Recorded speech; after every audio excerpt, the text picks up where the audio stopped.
right, we just finished the workout because you're on 75 hard and you had to get your second workout in, so you're here at my home gym in La Mesa, California. But now let's talk shop. Let's go. Tell me about you and your team, the structure that you guys have set up. Yeah, for sure. So I got into real estate full-time in 2017. Had a lot of business, and then in 2018 my husband and I decided to start a team. It's evolved over the years and kind of changed over the years. Right now we have 5 agents plus the 2 of us. We do around 150 to 200 transactions a year. Texas, so we got to talk in units and not volume. Not volume, yeah, because that was like 7 million. Kidding. And then then we moved over to Real in 2021, and it's been a wild ride. Talk to me about that, because obviously you were one of the earliest adopters of Real. You got here even before I did in 2022. Yeah. Was it everything that you hoped and dreamed? How's the journey been? Tell me why you moved to Real and why you like it. Well, and I know you know this, but not a lot of people know this. I actually joined Real in 2015 when I first got my license, and I hung it here. I was here for 2 years effectively, and then in 2017 we moved to Coldwell Banker. We were there for almost 5 years, and then moved here in 2021. So for me, the biggest thing was the economics, right? Like I looked at apples to apples commission, and it was a big, significant, like 6-figure dollar amount swing in commission and what we would make here. And so I was like, okay, that's awesome. And then there's this like stock thing. So if we do stock purchase program, we get some shares for as much as we were doing in volume. Both Ryan and I have hit elite every year we've been here. So like that's been really cool. And then like the revenue share thing, I was like, well, if like I know people and they want to come over, that's just all additional kind of like cherries on top of the ice cream sundae or cake or whatever we want to say.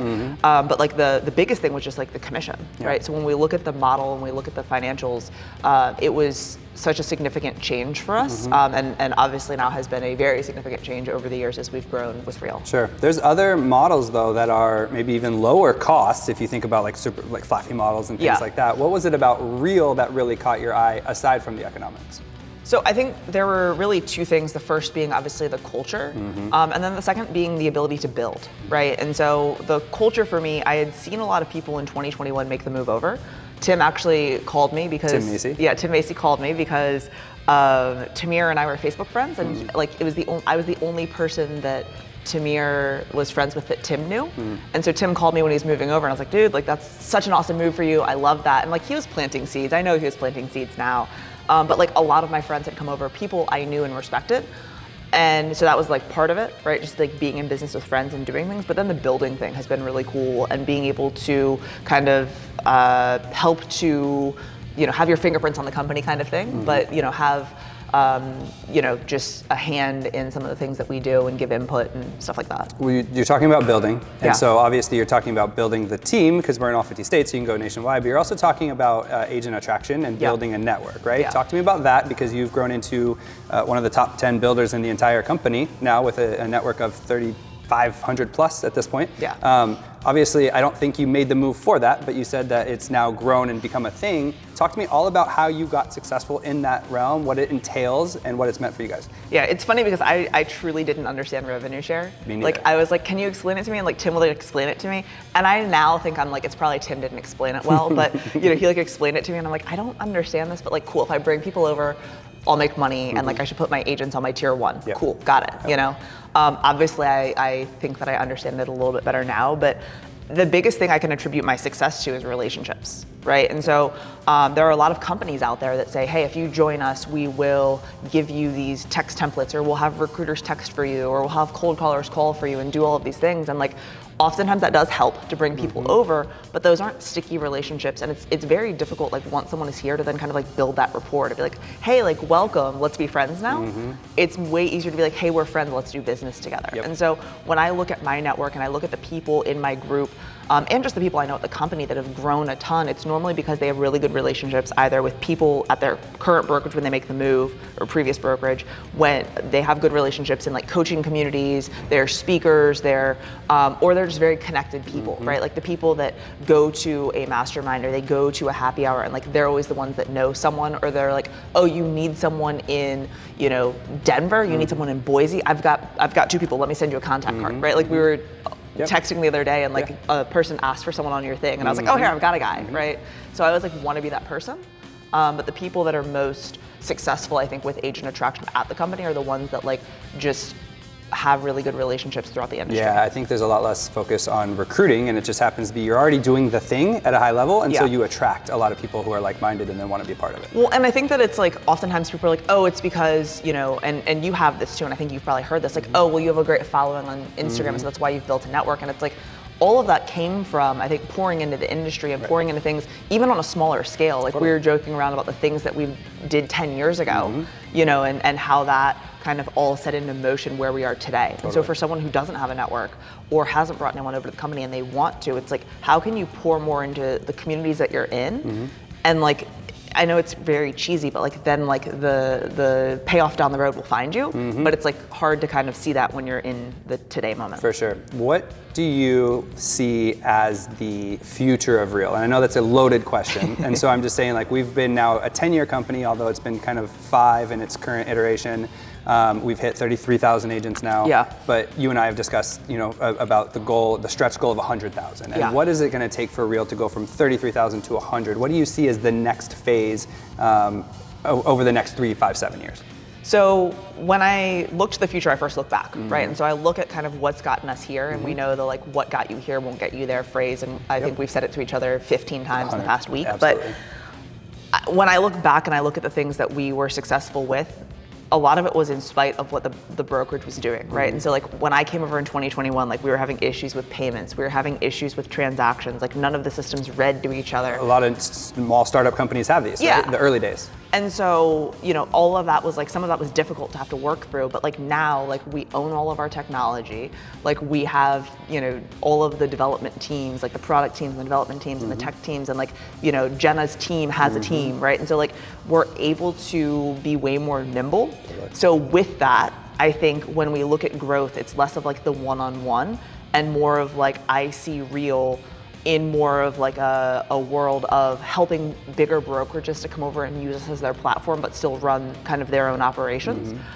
You know, we have pro teams, right? And so the easiest way to describe it is like super customizable for everything that you do, right? So for caps, for team caps, for real caps, for, you know, splits, for splits for different deals, different lead sources, different agents, like you can customize everything. And that wasn't always the case. We would have to be like doing napkin math and then putting in like 32.7% commission, right? And like now you can have these things where you're taking money off the top and then splitting it, or you're doing different stuff.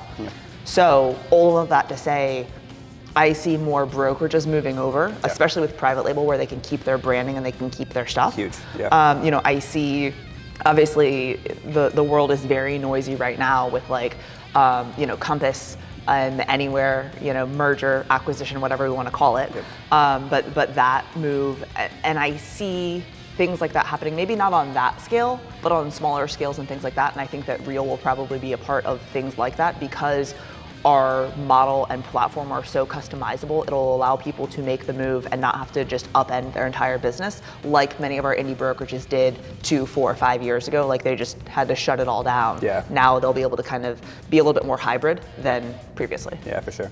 Okay, let's switch angles just a little bit and talk about the agents. If you were an agent coming into the business right now, or you're just getting started, maybe year 3, 5, what will be your number one focus for 2026, lead gen wise, or maybe it's just like focusing on follow up? What would you be doing this year to get more business? So it's difficult to say one thing, right? Because it's like when you put all of your eggs in one basket. Just one thing. No, I know. But you know what I mean? So it's like, I always coach all of my agents to have 3 to 5 pillars, right? Of what they are doing.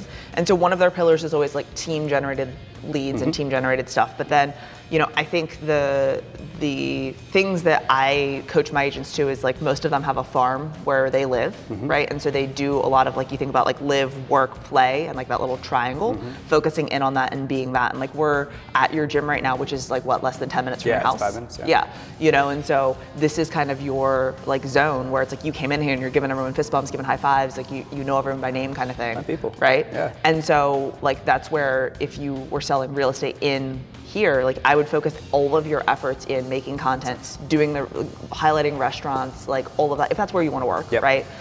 So the farm, and then that kind of segues into content.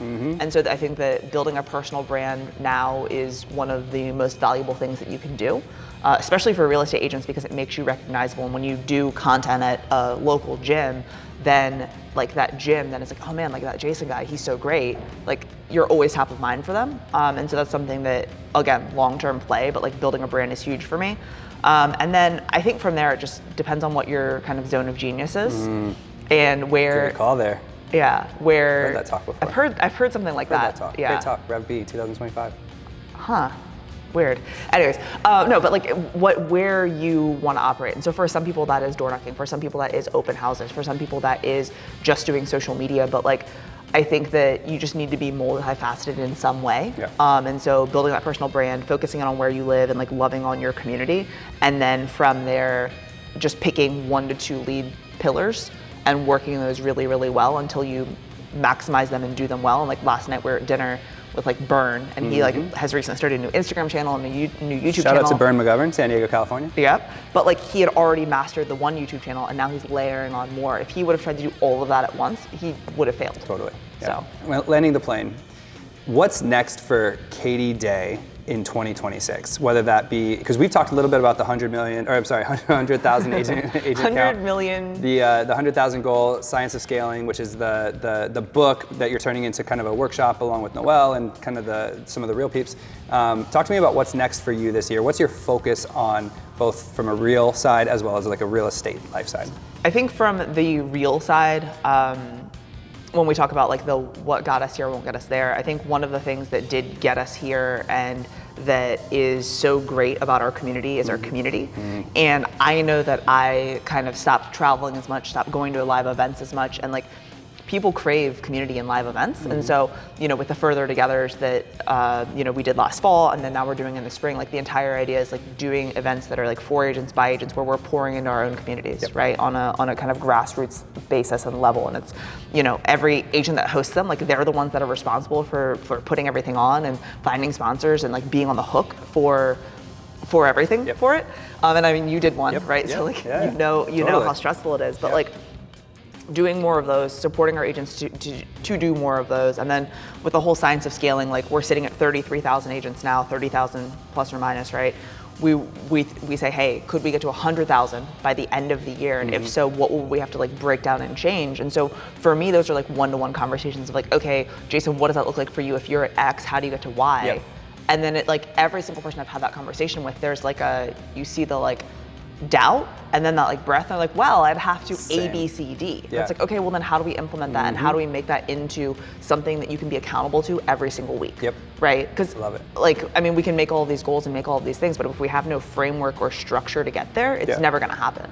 And so then we can focus in on the 2 to 3 things or 4 things that it's like every single week I'm going to go to coffee with this many agents, I'm going to shoot this many pieces of content, I'm going to whatever it is that's kind of, again, your zone of greatness. Totally, yeah. I think that when you first said that, I was thinking about it from my real estate perspective because I had the team at the time, and so I was like, okay, we did 80 deals last year, our goal was 100.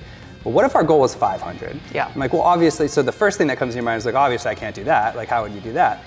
But what if I could? And like, how would I do it? And then you start to break it down. I'm like, man, I would need to probably 5X my team, because if I have 100, I'd need to 5X. So I would need a full-time recruiter. And then maybe I'd have to get in with like a couple flippers or developers who are doing high volume.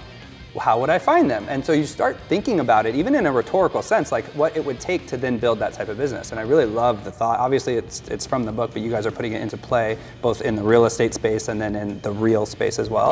And I think it's fantastic. I think it's probably the most important thing that real is focusing on right now. So shout out to you. Keep doing it. Hey, you know, I read a book and then I got a wild idea. Okay, so last question as we phase out: who would win in a mile race, me or you? I mean, I think that we probably should just put it to the test. Let's go. Let's do it. Let's do it. Rise this year?